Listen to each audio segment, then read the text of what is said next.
સ્વામિનારાયણ સંપ્રદાયના નંદ સંતોનો જે ગણ હતો એમાંના બ્રહ્માનંદ સ્વામી કે જે પૂર્વાશ્રમમાં રાજસ્થાનના ચારણ લાડુદાનજી આસિયા હતા, એમના દ્વારા એમના માર્ગદર્શન હેઠળ બનેલું આ સ્વામિનારાયણ મંદિર મૂડીનું. અને એટલે છગનભાઈ ઝવેરી પાસે ઘનશ્યામ મહારાજની મૂર્તિ પોતે બોલેલી અને મહારાજ બોલેલા અને એ રીતના માગીન તોરા લીધેલા. ભગવાન શ્રી કૃષ્ણ અને બલદેવજી જ્યારે દ્વારકાની રચના કરી ત્યારે કહેવાય છે કે શ્રી કૃષ્ણ ભગવાન અને બલદેવજી અહીં રહેલા. આખી લાકડામાં કોતરકામ કરેલી હવેલી કે જે અંદાજે 150 વર્ષ પહેલા નિર્દોષાનંદ સ્વામી દ્વારા બંધાવવામાં આવી હતી. જે આમાં બધું કોતરણી કામ છે લાકડામાં એ તમામ હાથેથી કરેલું છે. સહજાનંદ સ્વામીરા ધરે કોઈ જો ધ્યાન, મુવા પછી અક્ષર મિલે અને મિલે મહી પરમાન. સહજાનંદ સ્વામીરા ધરે કોઈ જો ધ્યાન, મુવા પછી અક્ષર મિલે અને મિલે મહી પરમાન. સૌરાષ્ટ્ર ગુજરાતમાં સ્વામિનારાયણ સંપ્રદાયનો ખૂબ જ વ્યાપ છે, એ બધાને ખબર છે. ઘણા બધા મંદિરો સ્વામિનારાયણ સંપ્રદાયના છે, પણ એમાંથી કેટલાક મંદિરોનું વિશેષ મહત્વ છે, કેમ કે પ્રસાદીના મંદિરો કહેવાય છે. અને એમાં પણ ઝાલાવાડ પંથકમાં આવેલું સૌથી મોટું મંદિર જેને કહી શકાય એવું મૂળીનું આ સ્વામિનારાયણ મંદિર કે જ્યાં અત્યારે હું ઊભો છું. અને એની સૌથી મોટી વિશિષ્ટતા જો કોઈ હોય તો એ છે આ આખી લાકડામાં કોતરકામ કરેલી હવેલી કે જે અંદાજે 150 વર્ષ પહેલાં નિર્દોષાનંદ સ્વામી દ્વારા બંધાવવામાં આવી હતી.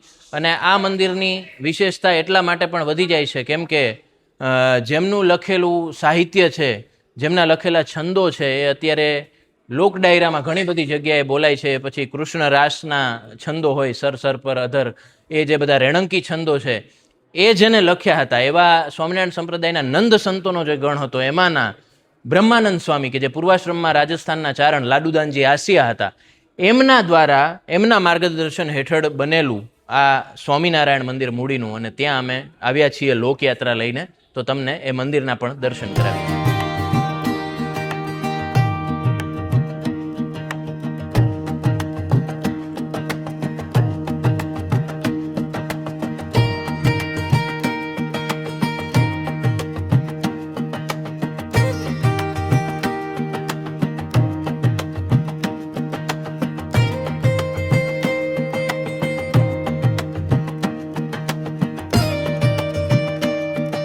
મૂડીમાં બિરાજતા સભા મંડપમાં સુંદર ઘનશ્યામ મહારાજની મૂર્તિ કાષ્ટની. અને આનો ઇતિહાસ એવો છે કે જે ચરણ ભગવાનના છે એમાં તોરા છે.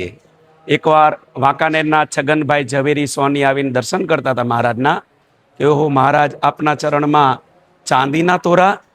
તો આ જ મૂર્તિ ઘનશ્યામ મહારાજની બોલી અને ચરણ લાંબો કરેલો કે લે છગન તો મને સોનાના કરાઈ આપ. અને આ જ મૂર્તિ બોલી અને છગનભાઈએ સોનાના કરાઈ આપ્યા, યાની કે માગી અને આ ચાંદીના તોરા સોનાના કરાઈ આપેલા.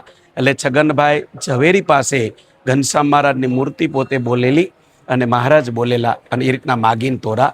આ નિર્દોષાનંદ સ્વામી બાંધેલી કલાકારની સુંદર હવેલી છે. રંગો અને બર્મા નામનું લાકડું લાવતા હતા અને એ લાકડું ગાડામાં અહીંયા આવતું અને એ વખતમાં કારીગરોએ આ સુંદર, આની અંદર તમામ નકશીકામ છે, એટલી કલા છે.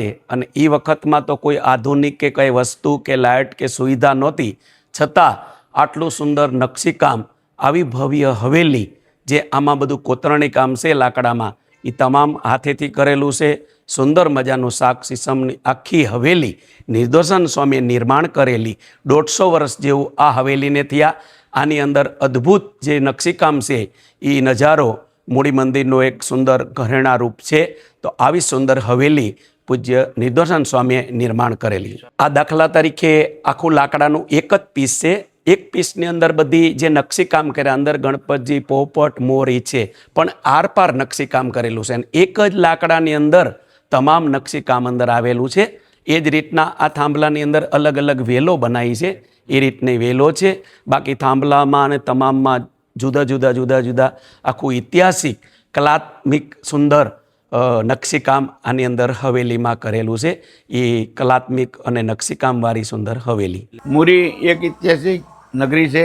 આ 1500 વર્ષો ઉપરાંતની આ મૂરીપુર વસેલું છે. ભગવાન શ્રી કૃષ્ણ અને બલદેવજી જ્યારે દ્વારકાની રચના કરી ત્યારે કહેવાય છે કે શ્રી કૃષ્ણ ભગવાન અને બલદેવજી અહીં રહેલા. લીના ઉપરથી મોરીપુર નામ પડેલું છે. ત્યારથી આ મોરીનો વસવાટ છે. ત્યાર પછી પરમારોની અહીંયા વસવાટ થયો એટલે પરમારોનું મોરી કહેવાય. અહીં 500 વર્ષ ઉપરાંત માંડે દાદા બિરાજે છે. એ ભગવાન સ્વામિનારાયણ સન 1856ની અંદર અહીંયા પધાર્યા. રામાભાઈ રાજા અહીંયા રાજ કરતા હતા. એના દ્વારા અહીં જમીન સંપાદન કરીને જમીન આપવામાં આવી 1873ની અંદર. અને ભગવાન સ્વામિનારાયણ રામાભાઈના માનને આપી આગ્રહને વશ થઈ અને સદગુરુજી બ્રહ્માનંદ સ્વામીને આ મંદિર નિર્માણ કરવા માટે મોકલા. સ્વામીજી 2 જ વર્ષની અંદર આવું ગગનચુંબી મંદિર, વિમાનઘાટનું મંદિર 5 શિખરનું નિર્માણ કરી અને ભગવાન સ્વામિનારાયણને સ્વહસ્તે રાધાકૃષ્ણ દેવની 1879 માહ સુધી વસંત પંચમીના દિવસે અહીં સ્થાપના કરવામાં આવી. અહીં મોરી પ્રદેશની અંદર ઝાલાવાડ પ્રદેશ કહેવાય, મચ્છુકાંઠો, ભાલ બહુ મોટો વિસ્તાર છે. અહીંથી જામનગર સુધી, આ બાજુ વિરગામ સુધી, આ બાજુ ધંધુકા અને આ બાજુ રાજકોટ સુધીના મોરી મંદિરના ગામડાઓ છે. 240 ઉપરાંત મોરી મંદિરના તાબા હેઠળના ગામડામાં હરિમંદિરો છે. એનો જે હરિભક્તો આજે લગભગ લાખોની સંખ્યાની અંદર એ અમારા હરિભક્તો છે. એનો જે ધર્માદો, એની વ્યવસ્થા બધી મોરી મંદિરથી જ કરવામાં આવે છે. આ એક ઐતિહાસિક ભગવાન સ્વામિનારાયણ સ્વહસ્તે 9 ધામ જે પૈકીનું આ મોરી મંદિરનું આ ધામ છે. અહીં જે બ્રહ્માનંદ સ્વામીની કર્મભૂમિ બ્રહ્માનંદ સ્વામી છેલ્લે 1888ની અંદર અહીં મોરીપુરની અંદર ધામમાં કે એમની અહીં છત્રી પણ છે. એવા બ્રહ્માનંદ સ્વામી એક મહાકવિ સમ્રાટ હતા. એના સંત કાવ્યો આજે આ વિશ્વની અંદર ગુજરાત છે.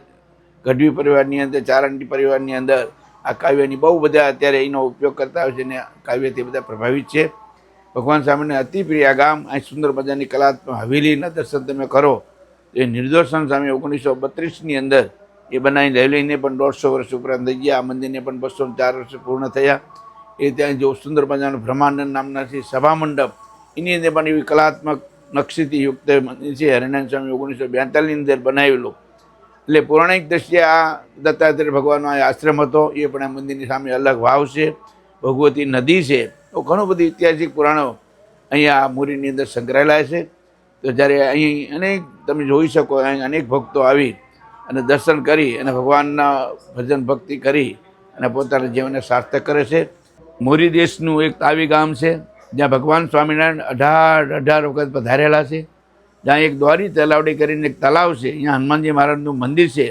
અહીંયા ભગવાન સ્વામિનારાયણે વતું કરેલું અને એવું ચરિત્ર, મનુષ્ય ચરિત્ર કરેલું કે અડધી વતું અહીં તાવીમાં કરીને અડધું તો અહીંયા દ્વારી તલાવડી વતું કર્યું, હજામત. અને આવી હજામત અડધું આવું જ્યારે કાર્ય કરે તો ભલભલાના, કારણ કે મનુષ્ય શરીર હોય અને આવું જ્યારે દેખે ત્યારે લોકોને ભગવાન પ્રત્યેની આસ્થા તૂટી જાય. છતાંય પણ ભગવાન સ્વામિનારાયણે આવું ચરિત્ર કરેલું. એના જે જ્યેષ્ઠજી રાજા, જે અમારું સત્સંગી ભૂષણ મુખ્ય શાસ્ત્ર કહેવાય, એના મુખ્ય શ્રોતા હતા. અને એનું જે પુત્ર અત્યારે જે સિંહ અહીંયા મંદિરની આગળ છે, એનું સ્ટેચ્યુ પર રામાભાઈ રાજાનું અને જ્યેષ્ઠજી જે રાજાનું આજે મોરી મંદિરની અંદર તમે જોઈ શકો. આગળ જે છત્રી છે, એની જે સિંહ છે એની બાજુની અંદર એ જ્યેષ્ઠજી રાજાનું પુત્રનું છે સ્ટેચ્યુ. અને એમના જે પરંપરામાં અત્યારે સજુભા વાઘુભા રાણા એ અહીં 35 વર્ષ સુધી અહીં મંદિરના ટ્રસ્ટી પદે રહ્યા, અહીંના મુખત્યાર પદે રહ્યા. હાલમાં પણ એમના ભાઈઓ પ્રવીણસિંહજી, એમના બધા દીકરાઓ પણ આજે મોરી મંદિર સાથે સંકળાયેલા છે. તો આવી અમારી એવી એક નગરી છે કે મોરી મંદિર સાથે અનન્ય રીતે જોડાયેલી નગરી છે. આજે પણ સત્ર પરિવારની અંદર તાવી એટલે સ્વામિનારાયણનું કહેવાય. એને તાવી પાસે સ્વામિનારાયણ લાગે. સમલા અને તાવી બે પાસે આજે પણ કહેવાય તો કે ક્યું કે સ્વામિનારાયણનું તાવી, સ્વામિનારાયણનું સમલા.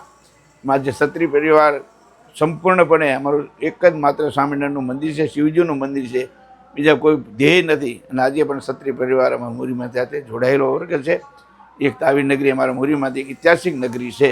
ત્યારે આપ સૌએ જે સર્વંત બજાવના ધાર્મિક ચેનલનો જે પ્રયાસ કરી અને જે કાર્ય કરી રહ્યા છો એ આપની ટીમને ખૂબ ખૂબ અમે હૃદયથી અભિનંદન પાઠવીએ છીએ. ઉત્તરોત્તર તમારી પ્રગતિ થાય અને ઉત્તરોત્તર તમે આવો સરસ ધાર્મિક કાર્યક્રમને ઓપ આપી અને વિશ્વની અંદર આ કાર્યક્રમને, આ મંદિરને, કોઈ પણ ધાર્મિક સ્થળને ઉજાગર કરો એવી પ્રાર્થના સાથે જય સ્વામિનારાયણ.